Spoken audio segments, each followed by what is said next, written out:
لك بريدكت الاجريجيت ريزلت للتو سيمي فاينلز اللي عندنا لا، ماتشين صعبة. السنة في واحد اللي فيه 40 جون، واحد 0-0 وضربات جزاء.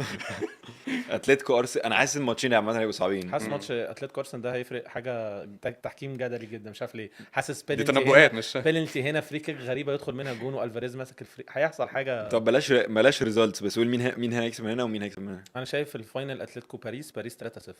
اوف 3-0.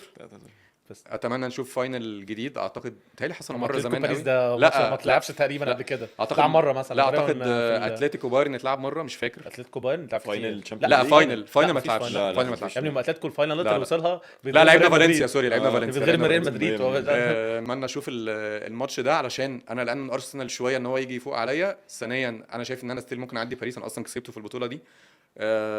واتلتيكو حاسس ان احنا نقدر نلعب، بس ده تمني برضو. يعني باريس ده هيبقى اصعب، يعني هو وماتش مدريد اصعب ماتشين لبايرن في قول السيزون. البريدكشن يا فادي، انت كده ما قلتش حاجه. يعني ما هو بريدكشن مخلوط هو باين بتمني. باين بايرن باين باريس، أتلتيكو بايرن باين أتلتيكو. سوري بايرن اتلتيكو، أتلتيكو. باين اتلتيكو. انا بايرن ارسنال. ايه ده، كل حلو، كل واحد اختار اجابه حاجة. يعني. ان شاء الله حد لا، يطلع انا صح. مختار اتنين، مش انتوا ما اخترتهمش. آه،